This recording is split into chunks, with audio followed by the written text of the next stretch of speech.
The beginning of August was a major wake-up call for Taylor Swift fans. Taylor Swift had to cancel her concert tour after an Islamic terror attack plot was discovered in Vienna, Austria.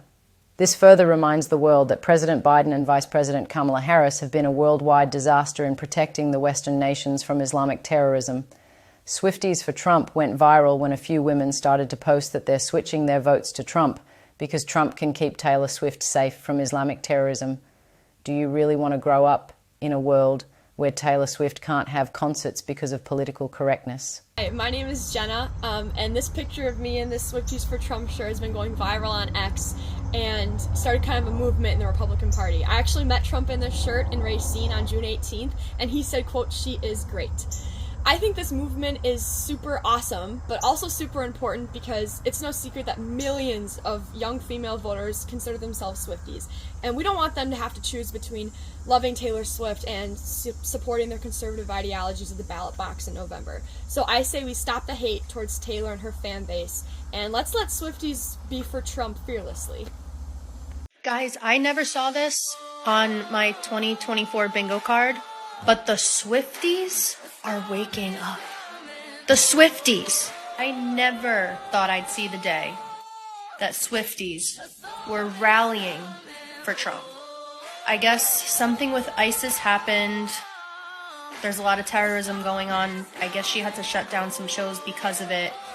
And a lot of them are just saying, you know, if Trump was in office, this would have never, ever happened.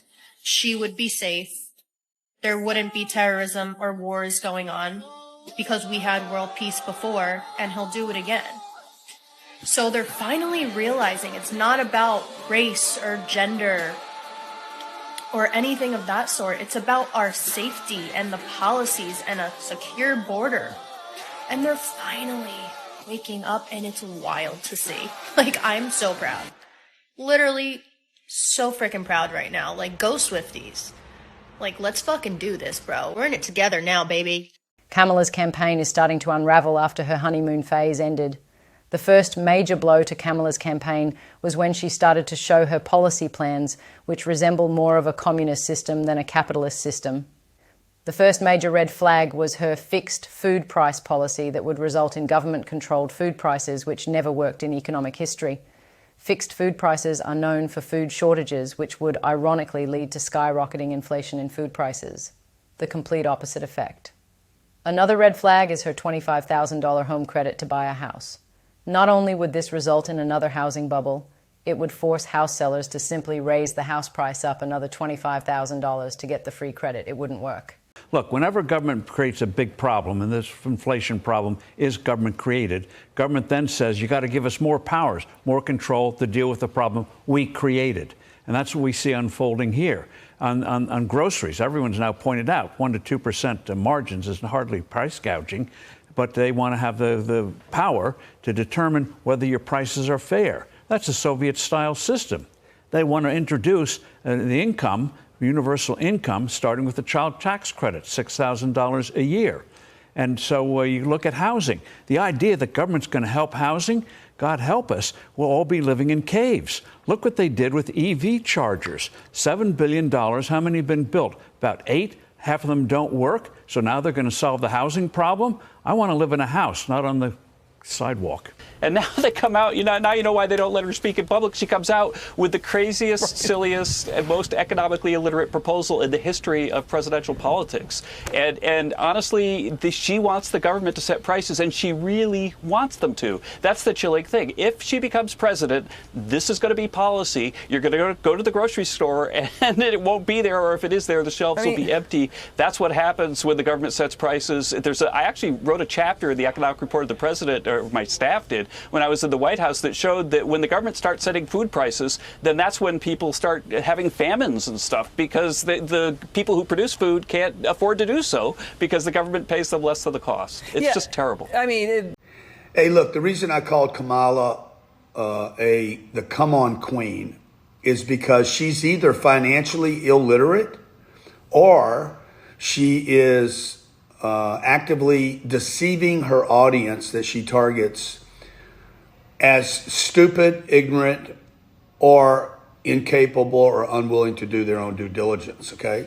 It's such an insult to the black and brown community. It's unbelievable.